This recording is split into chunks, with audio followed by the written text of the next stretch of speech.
Halo, jumpa lagi dengan si Komar dengan channel yang terbaru Sehat Jiwa. Masih mengenai bagi-bagi tugas untuk kali ini video yang nomor 36 ya.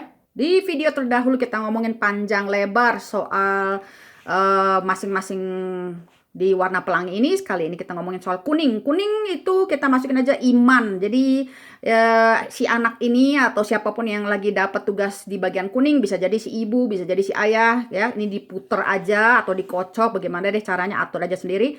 Iman, jadi mulai dari jadwal ibadah, si orang yang megang kuning ini, si anak ini bertanggung jawab untuk ngingetin kita, oke besok minggu ya, besok ibadah, atau besok Jumat ya, ibadah Jumat.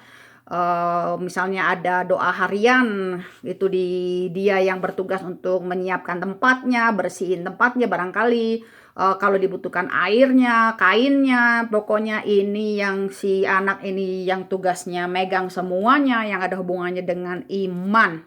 Tentu semuanya dia ajarin dulu ya sama orang tuanya, jangan diharapin anak kasih baru lahir nggak ngerti apa-apa terus udah langsung disuruh megang semuanya. Terus barangkali anak lainnya dikasih bagian hijau, sedang mendapat giliran bagian hijau. Ini yang berhubungannya semuanya dengan makanan dan kesehatan, mulai dari nutrisi, dia suruh dia belajar dari Google, diajarin dari orang tuanya makanan yang bergizi itu apa. Jadi tiap hari dia yang bertugas perhatiin.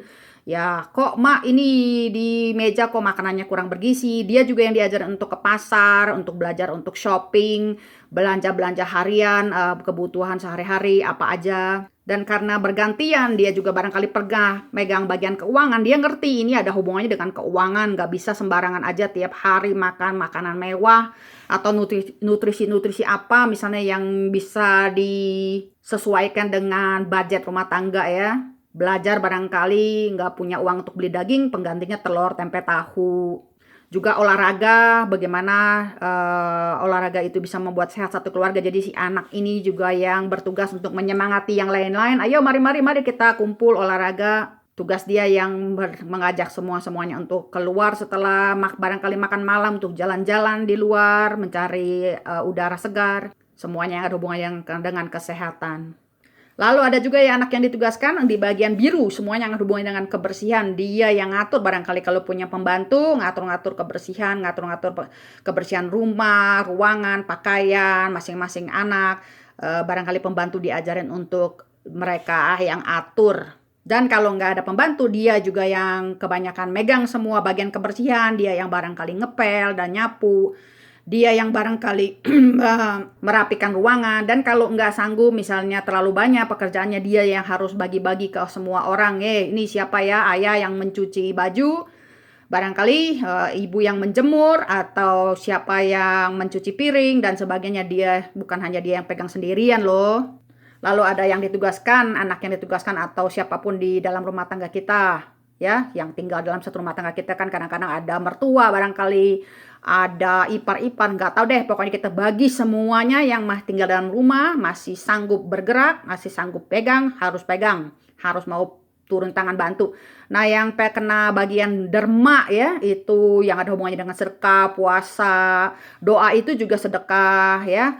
Mereka yang atur ini setiap tahun, setiap bulannya pendapatan bersih satu rumah berapa persen yang masuk ke dalam bagian sedekah, bagian derma. Apakah diatur, apakah kita harus rame-rame yuk pergi ke yatim piatu untuk berderma, atau berapa sering kita puasa dan berdoa bersama-sama, dia yang ngaturin. Lalu ada juga yang kebagian di bagian hiburan. Dia ini yang harus mengingat siapa-siapa yang akan ulang tahun hari itu, hari besar apa aja di bulan itu, kemana aja weekend ini, malam minggu, traveling, semuanya dia yang pikirin, dia yang aturin, dia yang search, dia yang usulin, dia yang organisasiin supaya beres. Dan satu lagi di bagian yang aku kasih masih putih, namanya lain-lain. Jadi kalau kalian lihat ada yang nggak termasuk di ketujuh warna pelangi ini, masukin aja di bagian lain-lain. Nah, ini bukan berarti dalam satu rumah tangga kita harus ada 7 orang ya, atau 8 orang, bukan ya. Kalau kayak aku cuman suami dan istri, cuman ada 2 orang dalam rumah tanggaku, ya ini berarti kita bagi dengan adil gitu ya. Dia yang megang berapa, aku yang megang apa, terus gantian gitu. Dibagi dengan adil sesuai dengan usia dan kemampuan. Dan ini bagus untuk ngurangin stres kita sebagai ibu, dan untuk mempersiapkan mereka-mereka generasi muda untuk siap Seperti otot yang kalau kagak pernah dilatih jadi lemah, otak kita juga, stres kita juga kalau nggak dilatih jadi lemah. Anak-anak itu kalau cuman disuruh sekolah doang, nggak ada tanggung jawab yang lain, dia jadi anak yang lemah nantinya. Oke, segitu dulu bincang-bincang kita tentang bagi-bagi tugas atau metode pelangi ini. Makasih ya, semoga bermanfaat. Ini video ke-36 bersama si Komar. Bye-bye.